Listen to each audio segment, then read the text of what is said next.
Hello everyone, আসসালামু আলাইকুম। Welcome to my study vlog.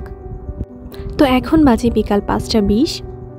বাড়িতে এসে 4-5 দিন আরামায়েশ করে কাটিয়ে ফেলেছি। তো এবার পড়তে বসতে হবে। যেহেতু অনেকদিন বাড়িতে ছিলাম না, তো টেবিলের অবস্থা মেসি হয়ে আছে। তো ভাবলাম টেবিল গোছাতে গোছাতে আমি আমার টেবিলে কি রাখি সেগুলো তোমাদেরকে দেখাই। তো আমার কাছে এই আল্লাহ লেখা 2টা শোপিস খুবই ভালো লাগে।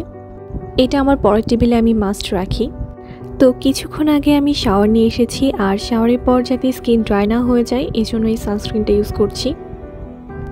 তারপরে আমার বাচ্চাদের সাথে কিছুক্ষণ খেলা করলাম। দে আর সো সুইট, তাই না? তো এর মধ্যে আজান দিয়ে দিয়েছি এবং পরিবারের সবাই মিলে ইফতার করেছি আলহামদুলিল্লাহ। আর ইফতারের পরে চা কিন্তু মাস্ট হ্যাভ একটা আইটেম। অ্যান্ড এই চাটা আসলে অনেক মজা হয়েছিল। চা খাওয়ার পরে না মনে হয় দুনিয়ার যত পড়া আছে সব মাথার মধ্যে নিমিশেই ঢুকে যাবে। তো পড়ার শুরুতেই আমি আমার ক্লাস নোটগুলো দেখে নিচ্ছিলাম যে কোন কোন টপিকগুলো আমাকে পড়তে হবে। প্রথমে আমি র্যাবিটের এক্সক্রিটরি সিস্টেম পড়া শুরু করেছিলাম। আর যে কোনো কিছু পড়ার পর আমি চেষ্টা করি সেটা মুখস্থভাবে লেখার, কারণ আমার মনে হয় কোনো একটা জিনিস পড়ার পর যদি মুখস্থ লেখা হয় তাহলে সেটা অনেক দিন যাবৎ মাথার মধ্যে থাকে আর ভুলে যাওয়ার প্রবণতাটাও কমে যায়। তো এরপর আমি বই খুলে বই থেকে যতটুকু অংশ পূর্ব বলে ভেবেছিলাম ততটুকু সুন্দর করে পড়ে ফেললাম।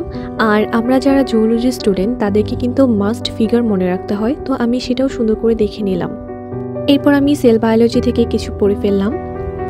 একাডেমিক পড়া হয়ে গেলে আমি স্পোকেন ইংলিশ বইটা মাঝে মাঝেই পড়ি। এটা থেকে আসলে ইংলিশের যে দুর্বলতাগুলো আছে সেগুলো আমরা খুব সহজেই ওভারকাম করতে পারি। পড়তে পড়তে হুট করে এই কলমটা চোখে পড়লো। আর এই ছোট্ট পকেট বইটা আমি মাঝে মাঝেই পড়ি। এটা আমি অলওয়েজ আমার সাথে রাখি যেহেতু আকারে অনেক ছোট। এখন বাজে রাত 3টা আর আমি বসে বসে কবিতা পড়ছি। একেবারে সেহরি করে ঘুমাবো। সো আল্লাহ হাফিজ সবাইকে।